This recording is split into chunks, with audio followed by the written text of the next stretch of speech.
Assalamualaikum warahmatullahi taala wabarakatuh.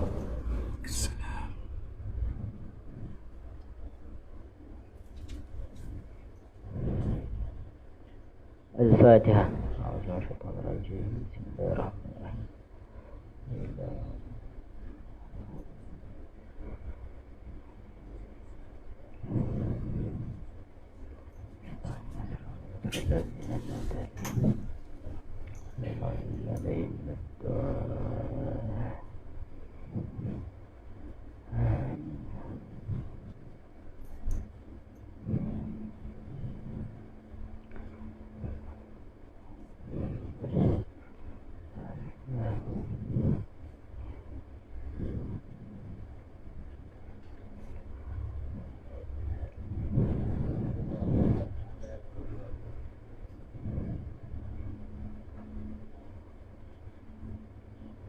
Bismillahirrahmanirrahim. Bismillahirrahmanirrahim. Alhamdulillahirabbil alamin. Nahmaduhu wa nasta'inuhu wa nastahdihi wa nastaghfiruh wa natubu ilayhi min shururi anfusina min sayyiati a'malina. Man yahdihillahu fala mudilla lahu wa man yudlil fala hadiya lahu. Ashhadu an la ilaha illallah wahdahu la syarika lahu wa ashhadu anna sayyidana Muhammadan abduhu wa rasuluh. La hawla wa la quwwata illa billahil aliyyil azim. Wabak. Alhamdulillah, syukur kita kehadrat Allah Taala pada malam ni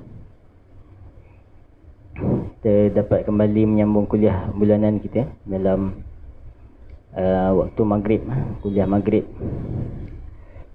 dalam pertemuan yang serba ringkas, yang mana pada malam ni insya-Allah kita akan bersama kembali menyambung kupasan hadis-hadis Syama'il Muhammadiyah yang dihimpun oleh Al-Imam At-Tirmidzi rahimahullah ta'ala wa nafa'ana bi barakati ulumihi fid darin amin, yang mana pada bab yang ke-8, Babu ma ja'a fi libasi Rasulullah sallallahu alaihi wasallam. Bab yang ke-8 pada menyatakan berkenaan pakaian Rasulullah sallallahu alaihi wasallam. Jadi inilah yang dipanggil sunnah Nabi SAW dari segi penampilan. Yang ini pakaian. Jadi dalam penampilan seorang yang paling jelas kelihatan adalah pakaian. Sebelum ni kita bicarakan Nabi pernah pakai celak. Nabi pernah gaya Nabi SAW berjalan. Tapi penampilan seorang itu dapat dilihat peribadinya, keseluruhannya dapat, bukanlah semua, tapi dapat dilihat melalui pemakaian seorang tu. Cara dia berpakaian, kegemaran dia dan apa yang dia tak suka. Yang mana dalam bab pakaian ni, ulama kata ulama dikatakan bahawa pakaian ni ada 5 hukum juga. Sama seperti perbuatan-perbuatan lain. Yang mana ada hal keadaannya ianya bertaraf wajib. Wajib memakai. Ada wajib kita pakai. Ada hal keadaannya mustahab, haram, makruh dan juga mubah. Jadi ia dibahagikan kepada 5. Jadi pakaian pun ada hukum. Jadi setiap apa yang kita lakukan dalam hidup ni semua ada hukum. Tak adalah yang dikatakan ni ada hukum, ni ada hukum, ni ada hukum dia sunat, hukum dia wajib. Tiba-tiba ada yang tak ada hukum. Tak ada. Semua yang berlaku dalam hidup ni ada hukum. Hatta kita lakukan dalam hal pekerjaan kita, hari-hari kita buat pun ada hukum. Bukanlah hukum ni hanya dalam masjid surau je. Bukanlah hukum ni dalam rumahnya. Dan tempat kerja ada hukum kan, apa yang kita lakukan hari-hari. Ni rajin pergi masjid surau tapi rajin jaga hukum hakam solat. Tapi dekat tempat kerja tak jaga pula hukum hakam. Tak kisah dia makan apa hari-hari. Tak kisah masuk kerja pukul apa. Tak kisah masa kerja pun melepak. Jadi semua itu ada hukum. Seperti mana dalam ta'rifan fiqh tu disebutkan al-ilmu bil ahkam syar'iyyah al-amaliyah al-muktasibu bi adillatiha at-tafsiliyah. Ilmu yang mengandungi hukum. Siapa yang dilakukan mengandungi hukum. Al-amaliyah al-muktasibu bi adillatiha at-tafsiliyah, yang memiliki hukum dengan dalil-dalil tertentu, dengan dalil-dalil terperinci. Jadi itu adalah fiqh. Jadi apa yang berlaku dalam hidup kita ni, hari-hari ada fiqh. Tak mungkin sehari kita berlalu, sehari kita ni tak ada hukum yang kita lakukan. Kita tak buat benda yang sunat, kita tak buat benda yang haram, kita tak buat benda yang wajib, mustahil. Mesti ada. Jadi sama dalam bab pakaian. Ni pakaian ni ada hukum. Dibahagikan pada 5 kata ulama. Ada kalanya wajib dipakai. Contohnya antaranya ketika mana kita memakai pakaian yang menutup aurat. Contoh kita keluar, contoh kita solat, ada aurat dia, jadi wajib pakaian waktu tu. Kalau dalam tandas seorang-seorang tak wajib, tapi bila kita keluar nak jumpa orang, wajib. Jadi dia ada hukum dia. Contoh ketika mana pergi haji, wajib pakai ihram. Ketika nak mengerjakan ibadah umrah ataupun nak pergi mengerjakan ibadah haji, wajib pakai ihram. Ada kalanya mandub. Disebut ada kalanya pakai itu sunat. Kasaubil, seumpama berpakaian cantik lil aidain, ketika mana hari raya. Pakaian cantik sunat. Bukan pakaian baru, pakaian cantik. Ada yang katakan wajib, sunat kat sini adalah pakaian baru. Salah. Pakaian yang cantik yang kita ada. Salah lah kalau siapa yang kata kena beli ni, setiap tahun kena beli baru. Salah. Bukan, yang sunat tu bukan beli baru. Yang sunat adalah cantik, yang terbaik. Kalau kita ada jubah putih sekalipun, itulah yang terbaik. Tak perlu kita memberat-beratkan sampai membazir. Banyak pakaian cantik kat rumah, kita beli baru lagi. Hari raya haji lain, raya korban, raya puasa lain. Salah. Itu sunat. Wasaubil abyadi lil jum'ah, berpakaian putih di hari Jumaat, sunat. Ada kalanya mahraman, kal harir lir rijal. Ada kalanya berpakaian ni hukum dia haram. Seumpama seperti mana memakai sutera bagi orang lelaki. Pakaian yang lembut, pakaian yang diperbuat daripada sutera, bagi orang lelaki hukum dia haram tanpa keuzuran syarak. Pakaian yang mempunyai lukisan makhluk hidup, haram. Haram hukum dia. Lukisan makhluk ni macam mana? Lukisan tangan. Contoh lukis kat baju, lukis manusia yang sempurna, hukum dia haram. Dia ada dalam bab hukum hakam lukisan, patung dan lukisan. Dia ada bicarakan. Bukanlah semua lukisan tu haram. Lukisan gambar fotografi tak haram. Ada lukisan dibenarkanlah. Gambar dalam bentuk tak sempurna tak haram.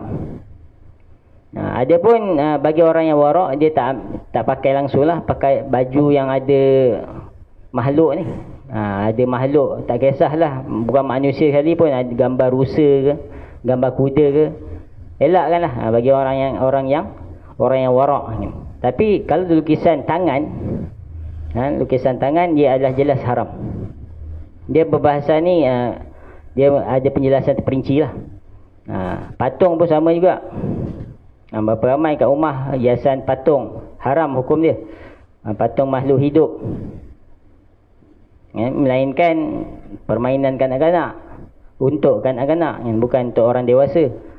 Jadi itu ada perincian dia. Tapi itu antara pakaian yang haram. Pakaian yang haram. Ada kala boleh jatuh makruh juga. Ada kalanya boleh jatuh syubhah juga. Kalau pakaian, contohlah lukisan tangan tapi tak sempurna. Contoh buat muka je, dia lukis muka je. Ataupun hasil tangan, contohnya dia chop Dia kata saya tak guna tangan, saya chop. Chop tu pun nak hasil daripada tangan. Nak buat chop pun tu daripada tangan. Jadi sama je keadaan dia. Tapi taklah sempurna. Tapi bagi orang, tapi dia ada unsur syubhah. Dulu ada t-shirt Muktamar PAS. Ada t-shirt lambang Presiden PAS, lambang Mursyidul Am. Jadi Presiden PAS ni yang tegur. Tuan Guru Haji Hadi dia tegur. Dia kata tak payah buat benda ni. Dia tegur sebab apa? Sebab nak mengelak suatu orang kata sampai tahap ta'assub ni. Banyak lagi lah unsur syubhah yang lain. Benda-benda yang tak baik yang lain lah yang berlaku. Ni orang yang warak, maksudnya dia elakkan terus. Walaupun ada hukum kat situ, mungkin tak sampai tahap haram, tapi elakkan terus. Boleh membawa kepada unsur-unsur yang lain pula. Dia ada pakaian yang haram, ada pakaian syubhah. Pakai seluar pendek. Pendek memang, kalau pendek betul dah memang haram dah. Tapi yang pakai 3 suku ni, pakai 3 suku. Kalau tengah betis tak apa lagi. Pakaian tu dah biasa dah, pakai tabligh. Tapi kadang ada kat tengok masa zaman belajar tu, kawan tabligh, dia pakai seluar tabligh lah, tapi dia betul-betul bawah lutut. Yang ni dah salah ni. Dia nak pakai seluar tabligh pun dia kena tengok lah dia punya size apa. Dia pakai seluar tabligh kanak-kanak punya, tak boleh lah. Jadi kena tengok. Maksudnya kena ada fake juga. Bukan ikut ni seluar tabligh tak apa. Tengoklah kalau seluar tabligh tu sampai ke peha, takkan nak pakai juga. Untuk seluar tabligh untuk baby, takkan nak pakai. Jadi tak kenalah dari segi fake.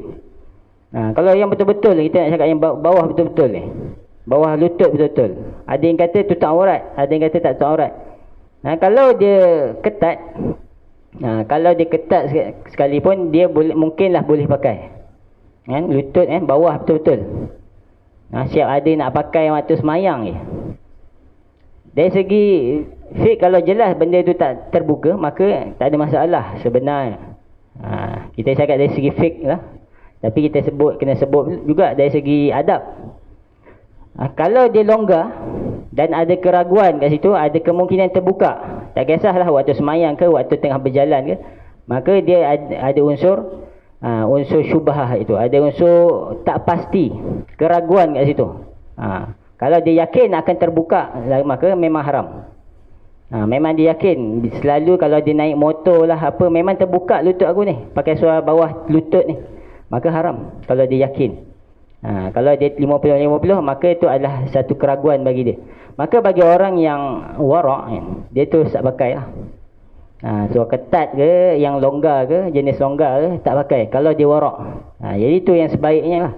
Jadi dalam pakaian ni kita mesti, kata ulama', mestilah kita teliti apakah hukum hakam. Sama ada ianya mubah, ianya dibolehkan, ataupun ianya jatuh pada larangan, celaan, iaitu haram. Hatta makruh, elakkanlah. Dan ada juga pakaian yang makruh. Makruhan kalibasil, seumpama pakaian orang kaya yang sentiasa memakai pakaian yang lusuh dan juga bertampal, bercapuk macam tu, bertampal lah, pun makruh. Orang dia kaya raya lah, tapi dia pakai pakaian yang lusuh je. Ulama' fiqh kata ini adalah tanda orang yang tak bersyukur. Maksudnya bukanlah tak boleh, bukan tak boleh langsung pakai pakaian biasa ni ataupun buruk ni. Tapi jangan sampai kita kata ada nikmat, ada kemampuan, tapi kita langsung tak gunakan. Kita biarkan ahli keluarga kita pakai buruk-buruk, padahal kaya sebenarnya.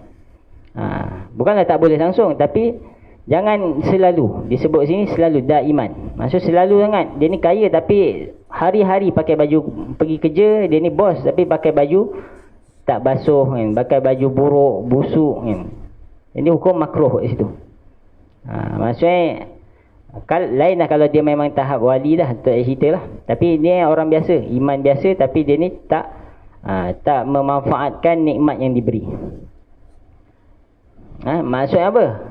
Dia boleh menjatuhkan maruah Islam tu secara tak langsung. Orang akan nampak orang kaya ke orang miskin semua buruk. Orang Islam ni kaya ke miskin buruk.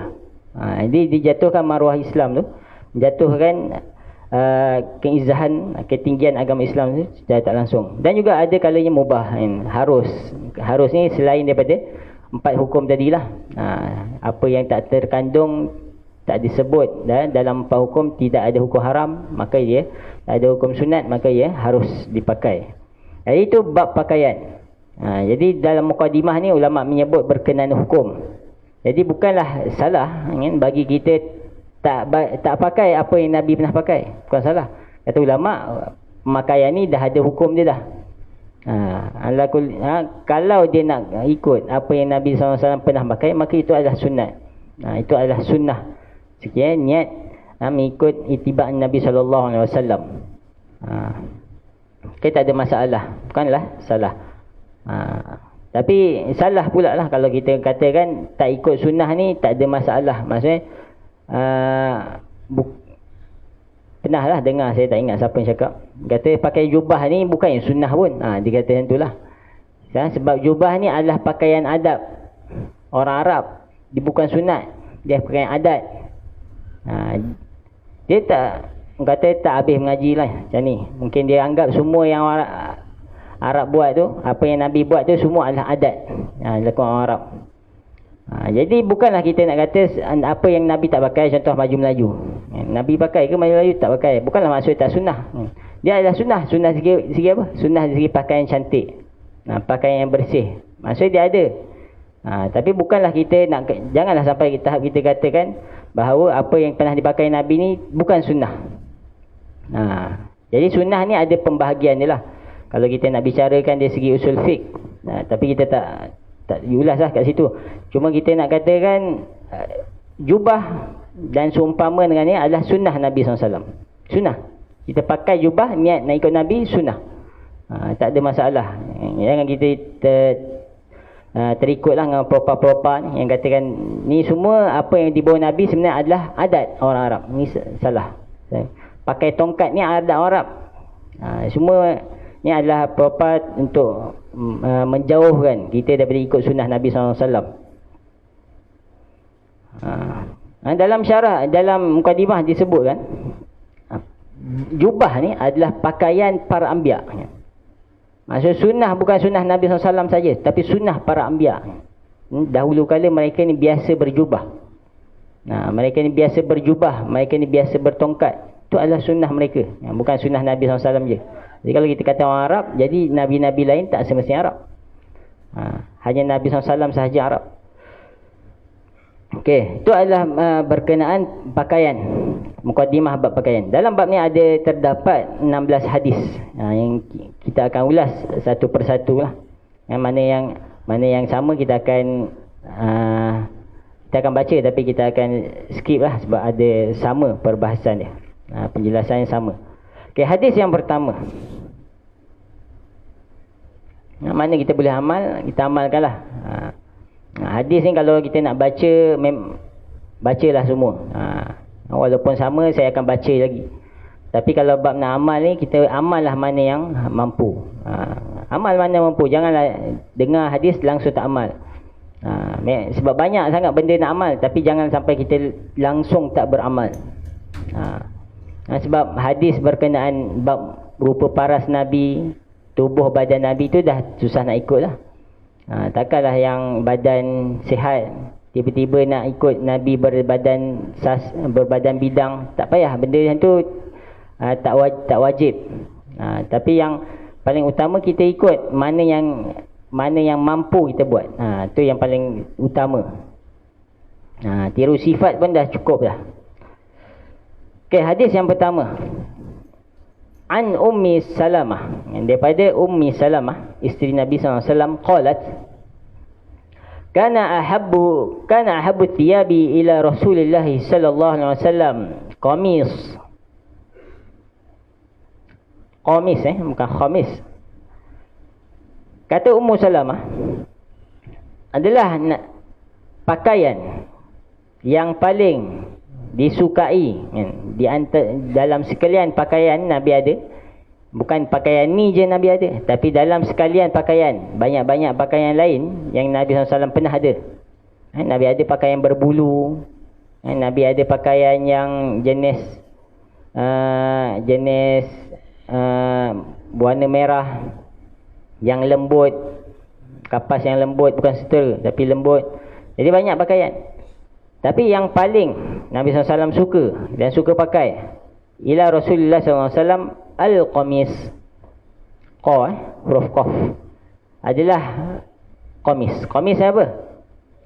Kalau dalam bahasa sekarang, qamis ni dipanggil kemeja, bahasa sekarang. Tapi Nabi pakai kemeja ke? Tak ah. Yang dimaksud qamis kat sini adalah pakaian jubah macam ni. Tapi kita panggil ni jubah, tapi dari segi Arab, orang Arab panggil qamis. Jubah adalah pakaian yang terbelah. Pernah tak tengok orang Arab pakai pakaian macam ni, jubah macam ni. Lepas tu dia ada pakaian luar dia, lapisan luar dia. Itu jubah sebenarnya. Jubah yang lapisan luar tu. Tapi yang lapisan dalam ni dipanggil qamis. Ni qamis. Ataupun seumpama dengannya, yang pendek ke, yang macam kurta, ataupun macam panjang lagi ke. Yang tu yang penting dia adalah pakaian dalam. Qamis ni pakaian dalam, jubah ni pakaian luar. Qamis dari segi bahasa maksudnya adalah pakaian, tapi dia mempunyai banyak maksud sebenarnya. Qamis juga maksudnya gereja.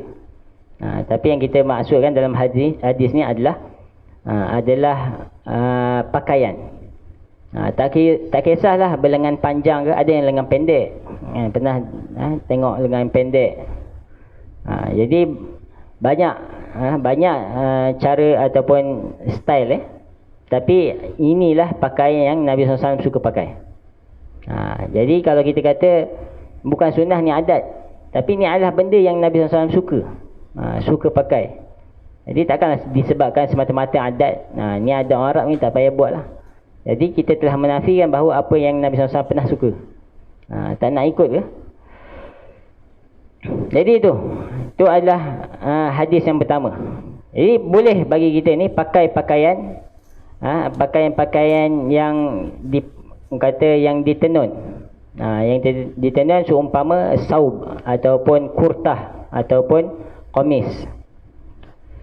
Hadis yang lain disebutkan, kana ahabbus siyabi an Ummi Salamah, hadis daripada Ummi Salamah, qalat kana ahabbus siyabi ila Rasulillah sallallahu alaihi wasallam qamis. Hadis yang sama. Kenapa Imam Tirmizi ulang lagi hadis ni? Hadis ni diulang antara fungsi dalam kitab hadis, bukan benda dalam kitab Tirmizi je. Dalam kitab Sahih Bukhari pun ada kan? Bukan dalam kitab hadis-hadis yang lain. Yang boleh ditengok, boleh dilihat hadis tu diulang-ulang. Kenapa? Antara tujuannya ia menjadi syawahid ataupun penguat kepada hadis yang sebelum dia. Mungkinlah ada yang kata hadis Ummu Salamah ni hadis ni dhaif lah. Hadis ni dhaif. Ada yang kata tak payah amal lah, hadis dhaif ni. Tapi hadis dhaif ni, yang dia kata dhaif ni, dia mempunyai banyak riwayat. Hadis ni bertaraf hasannya. Kita patut amal yang sahih. Tak payah amal yang tak sahih ni. Tapi kaedah dalam beramal ni, sepatutnya kita mengutamakan amalan yang mempunyai paling banyak hadis. Itu yang paling utama. Sebab kadang-kadang walaupun hadis tu sahih, tapi hanya satu je hadis, kemungkinan hadis tu masih boleh dikalahkan, masih boleh dinasahkan oleh hadis yang lain, masih boleh dimansuhkan oleh hadis yang lain. Tapi bila hadis tu banyak, dia saling menguatkan antara satu sama lain. Maka dalam menyebut bahawa kesunahan memakai qamis ni, memakai jubah dalam bahasa kita ni, sebenarnya adalah satu amalan yang sangat digalakkan. Sebab Nabi SAW memakainya dan dia disebut dalam banyak hadis. Jadi ada orang kata tak payah ikut hadis dhaif, padahal hadis tu banyak.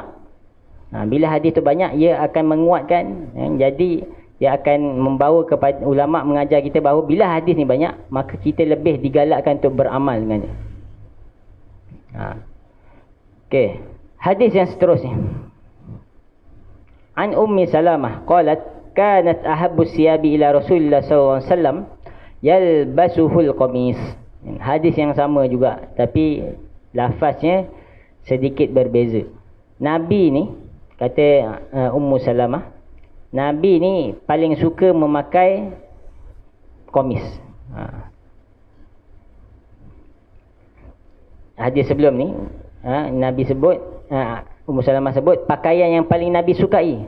Tapi dalam riwayat ini sebut Nabi paling suka memakai komis. Ini jelas lah, banyak riwayat.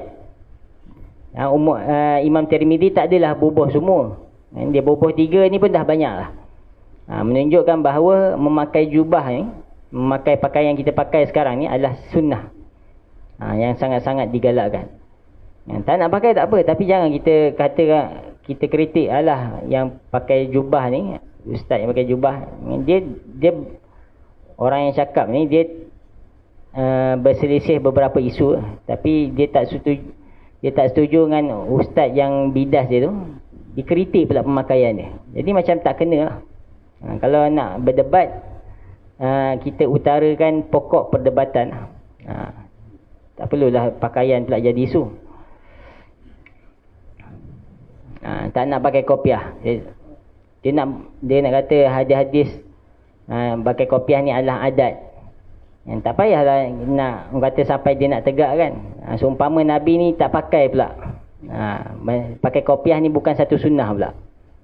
Dia tak nak pakai kopiah tak apalah. Tapi dia nak menegakkan bahawa apa yang dia buat tu betul. Dia mula mengatakan ni bukan sunnah sebenarnya. Memang sunnah ni ada bahagian-bahagian kalau ikut usul fiqh. Tapi bukan keutamaan ni lah kalau kita nak menegakkan benda yang basah. Okey. Hadis yang seterusnya. An Asma binti Yazid. Daripada Sayyidina Asma bin Yazid, kana kummu qamisi Rasulullah sallallahu alaihi wasallam ila rusghi. Okay. Daripada Sayyidatina Asma binti Yazid mengatakan bahawa, dia berkata bahawa adalah kum. Kum ni apa kum ni? Pergelangan. Mana sunnah? Longgar ke ketat? Ada orang tanya. Longgar, ketat. Nabi pernah buat dua-dua. Nabi pernah pakai baju yang longgar, Nabi pernah pakai yang ketat. Jadi tak payahlah bising juga. Ada yang kata yang pakai yang berbutang ni tak sunnah. Tak payahlah, benda kecil je. Pokok dia pakailah pakai yang cantik.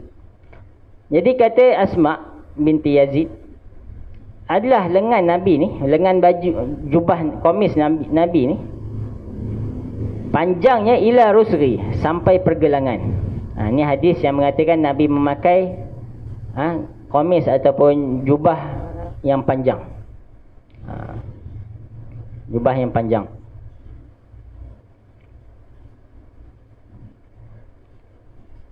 Okay. An Muawiyah bin Qurrah an abihi. Daripada Muawiyah bin Qurrah, daripada ayah dia. Ayah dia yang riwayatkan. Siapa ayah dia? Qurrah bin Iyas. Kata Qurrah bin Iyas, ataitu Rasulullah sallallahu alaihi wasallam fi rahtin. Fi rahtin ni dari segi bahasanya maksudnya bersama. Aku datang berjumpa dengan Nabi sallallahu alaihi wasallam bersama. Fi rahtin maksudnya bersama, min Muzainah. Bersama dengan kaum Muzainah. Bersama aku dengan kaum Muzainah datang bertemu dengan Nabi sallallahu alaihi wasallam, lanubayi'ahu, untuk berbai'ah dengan Nabi sallallahu alaihi wasallam. Itu berbai'ah. Wa inna qamisahu lamutlaqun. Atau qala zirru qamisihi mutlaq.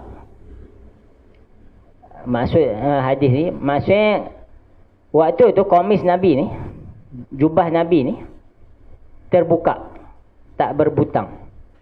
Bukan tak berbutang, dibuka butang. Buka. Qala fa adkhaltu yadi fi jaybi qamisih. Dan aku nampak terbuka. Dan dia terbuka besarlah. Jubah Nabi ni ataupun qamis senang kita sebut jubah lah, walaupun kita dah sebut jubah ni pakaian luar. Jubah Nabi ni terbuka besar.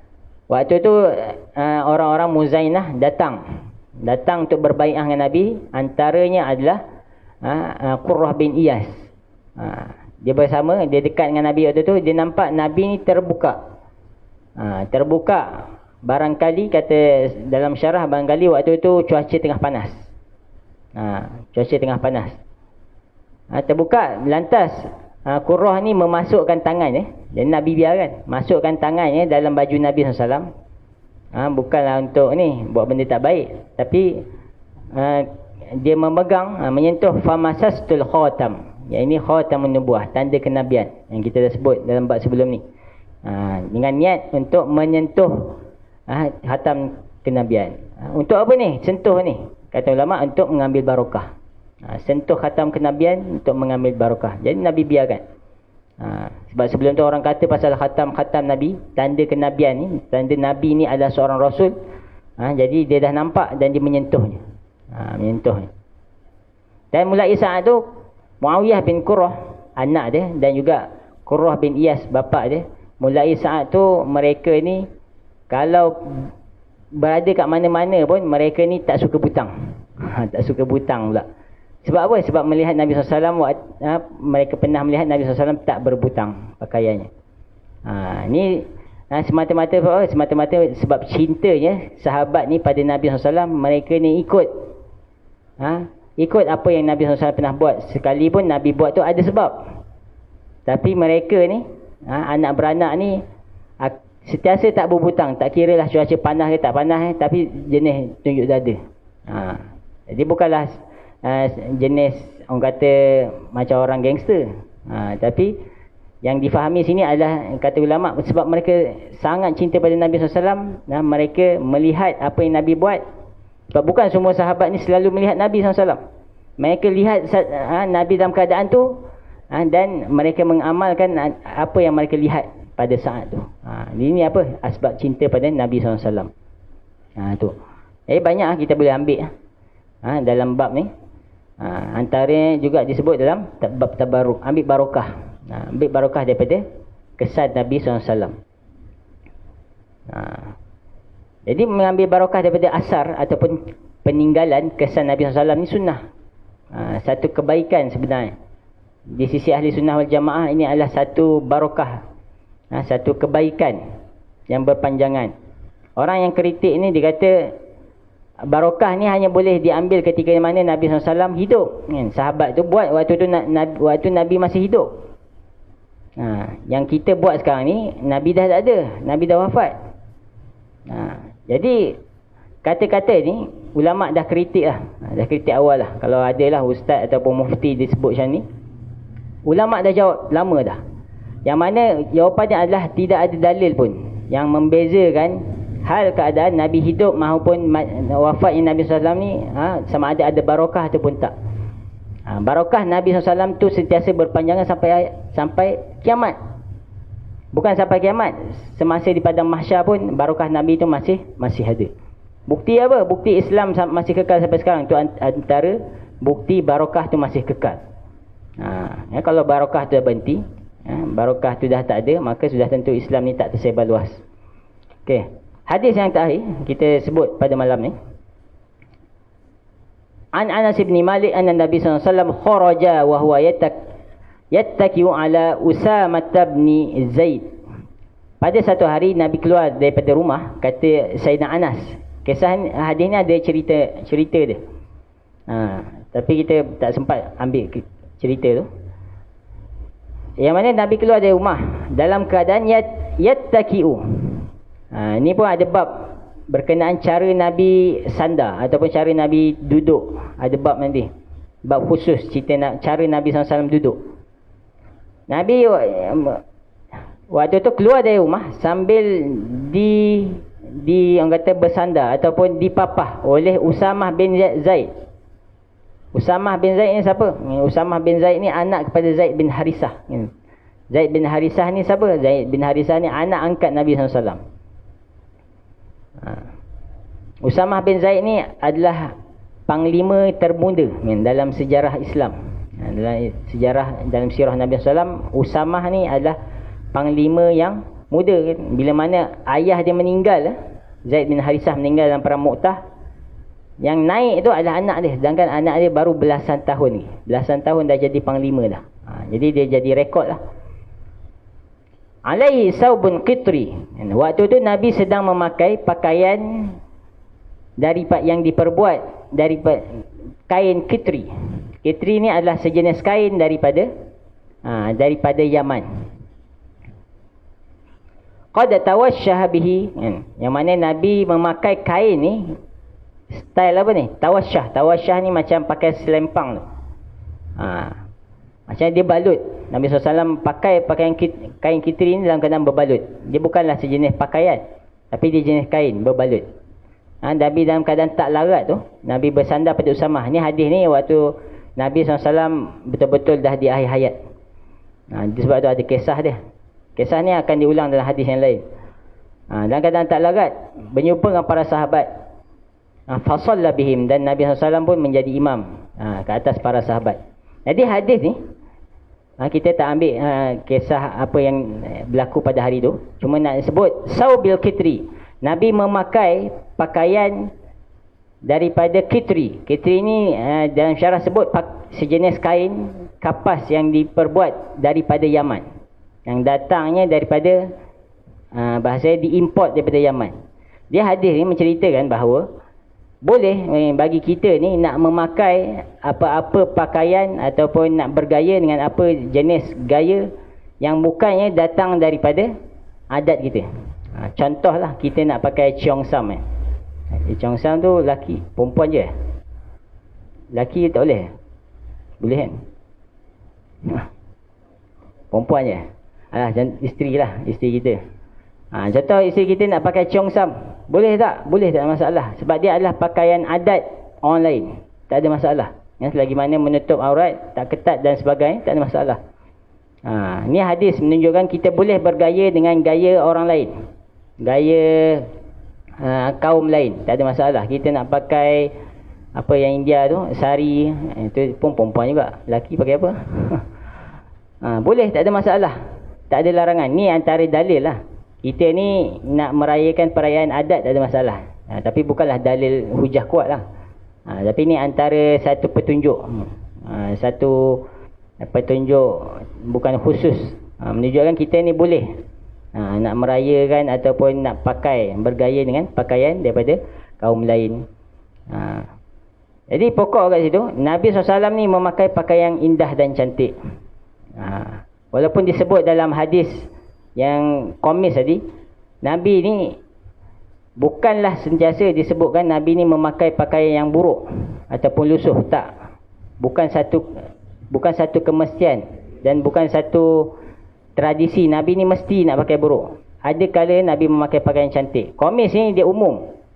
Ada kalanya Nabi pakai pakaian yang biasa, sederhana. Ada kala dalam hadis lain, belum kita masuk, ada kala Nabi pakai pakaian cantik. Jadi tak bolehlah kita katakan pakai pakaian cantik ni orang kata lambang kemegahan. Tak semestinya. Dia ikut kepada niat. Sebab itulah ketika mana Sayyidina Muawiyah bin Abi Sufyan, Muawiyah anak kepada Abu Sufyan, sepupu Nabi SAW, dilantik menjadi gubernur di Syam. Waktu tu khalifah adalah Umar. Gubernur ni macam menteri lah, menteri besar. Khalifah waktu tu Umar bin Al-Khattab. Dia datang ke Syam. Dia melihat Muawiyah ni dalam keadaan yang megah. Sehingga dia ingatkan, aku ingat orang Kisra ni, orang Parsi ni nampak megah. Menteri macam sekarang lah, pakai pakaian, lepas tu ada pula escort, pakai yang cantik-cantik, mahal-mahal. Sedangkan Umar bin Khattab, kita tahu kisah dia, pakai pakaian lusuh, dia tidur pula atas pelepah kurma. Jadi dia kata, sampai dia tempelak, dia kata, kamu ayah, apa yang kau pakai ni? Kau ni tak melambangkan Islam yang sebenar. Apa jawab Muawiyah? Jawab Muawiyah, wahai Umar, kalaulah, wahai khalifah lah, dia cakap berlapik lah, wahai khalifah, kalau saya memakai apa yang kamu pakai, dah tentu orang sini tak akan hormat pada saya. Di kalangan rakyat saya ni ada yang mata-mata musuh yang melihat gerak-geri ataupun apa yang pemimpin mereka lakukan. Kalau pemimpin dalam keadaan tak ada orang jaga, nak buat macam Umar, tak ada orang jaga, dah tentu saya akan dibunuh. Kalau saya tak pakai cantik-cantik, sedangkan dah biasa adat kat sini, pemimpin-pemimpin pakai cantik, dah tentu saya tak akan dihormati. Jadi apa pun perintah kamu katakanlah dan saya akan taat, kata Muawiyah.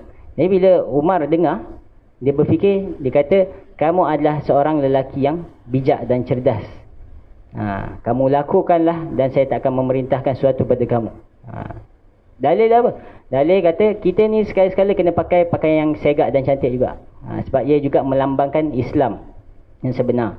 Ala kulli hal dia kembali pada, kata Umar kepada Muawiyah lagi, ala kulli hal dia kembali kepada kamu, sekali kamu berniat yang buruk, maka sudah tentulah kamu akan melakukan sesuatu yang salah. Maksudnya kalau dia bermegah tu, dia berpakaian cantik semata-mata untuk bermegah, dah tentulah ia adalah sesuatu yang salah. Jadi ala kulli hal dia kembali kepada niat masing-masing. Okey, jadi cukup setakat tu, kita berhenti dalam hadis yang kelima, dan kita akan sambung bab pakaian Nabi SAW dalam pertemuan akan datang. Wallahu alam, aku qouli hadza wa astaghfirullahal azim li wa lakum. Wassalamualaikum warahmatullahi taala wabarakatuh.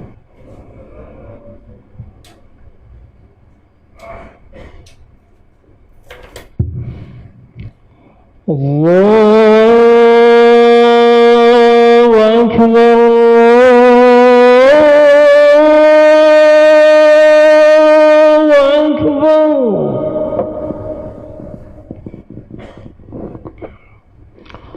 Allah